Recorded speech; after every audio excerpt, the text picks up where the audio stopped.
Hello everyone, this is Jay from BroGaming TCG, and today I am back with a Road to Worlds episode here.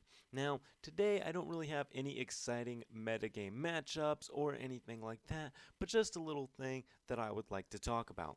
But before we get started, I want to say thank you all for subscribing to the channel, and if you haven't subscribed to the channel, go ahead and click that subscribe button. It helps us out a lot. Also, this deck list for the specific deck that I'm playing right now, my Alolan Ninetales Golduck BREAK deck, is in the description below. So go ahead, and if you are interested in making this deck, go ahead and check that out.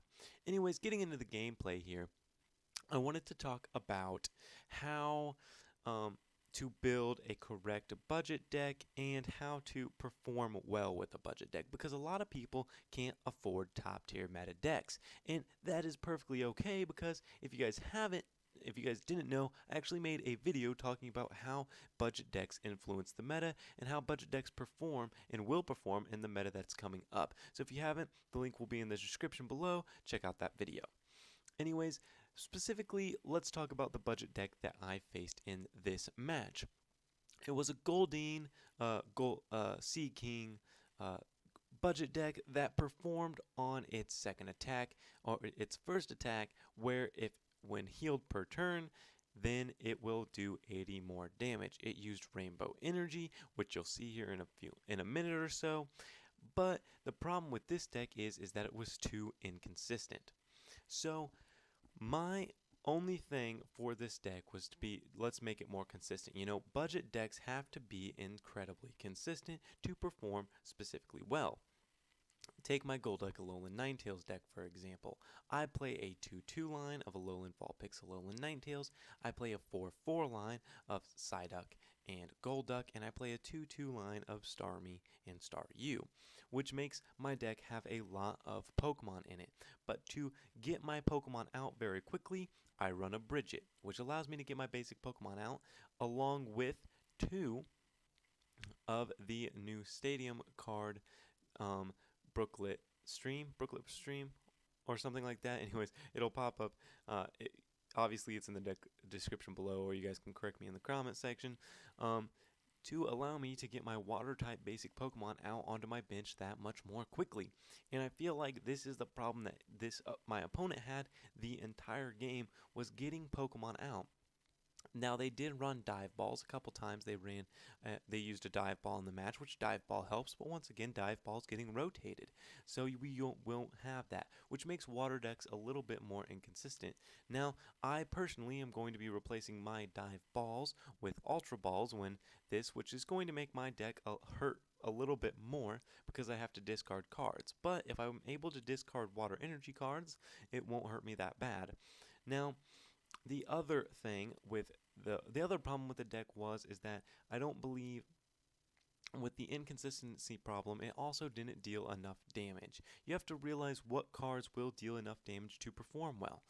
Let's take Garbodor, for example. Garbodor with Garbotoxin deals a lot of damage, but at the very beginning of the game, it is a terrible card. But mid-game to late game, it is one of the best cards in the meta right now. But it's a budget card. It doesn't cost a lot. It costs less than $2 to own one and to go pick up at a card shop. It's very easy to make an Espeon Garbodor deck because it is so cheap.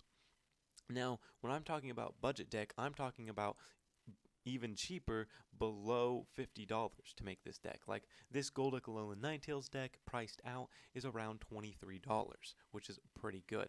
Now, another thing that makes my deck so consistent is Professor's Letter, which I just drew.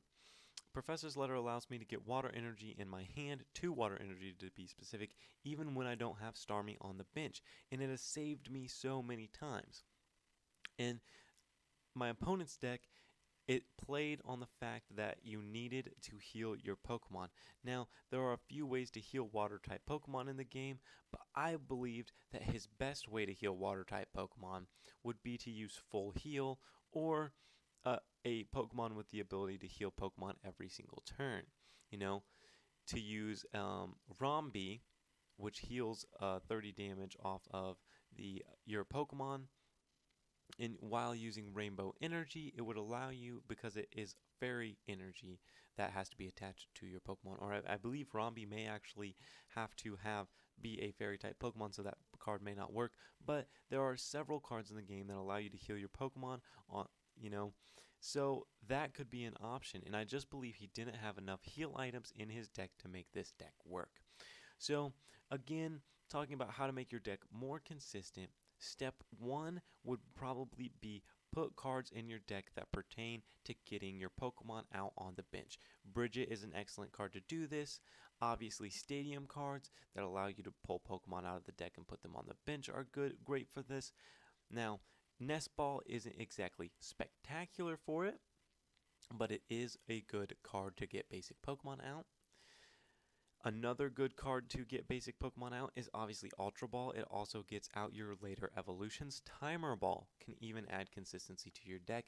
I'm actually contemplating about playing Timer Ball in this deck because I run quite a few evolution lines. So I have Alolan Ninetales, I have Starmie, and I have Golduck. If I flip well with Timer Ball, I'm able to get out some of those evolutions pretty early. Now, the second step in making your deck more consistent is obviously to have strong supporter lines. Now, I've talked about Brigette being able to bring out Pokemon onto the bench. You could easily play 2 Brigette. Now, I play 1 in my deck, specifically because I have a Stadium card that allows me to pull out basic Pokemon from my deck and put them onto my bench, so I don't need to. But it's always good to put 1 to 2 Brigettes in your deck. Now, obviously, Professor Sycamore adds a lot of consistency to decks, allowing you to draw 7 cards is very powerful. Actually, I just drew my Brigette, and I actually don't use it this game because I had already had pretty well set up. I'm using Dive Ball, which is another way to add consistency to your deck, but which I've talked about using Dive Ball, using other Pokeballs to add consistency to your deck.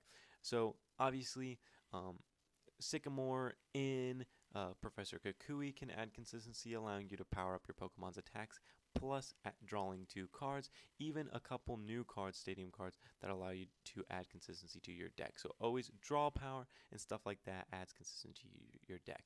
Anyways, guys, I hope this helped you. Leave a like on this video if you enjoyed it. And if you haven't already done so, go ahead and click that subscribe button. It helps us out a ton, and we really do appreciate it. Anyways, guys, thanks for watching this video. My name is Jay from BroGaming TCG. I'll remind you all to always keep on battling and pursue your dreams. Thanks for watching.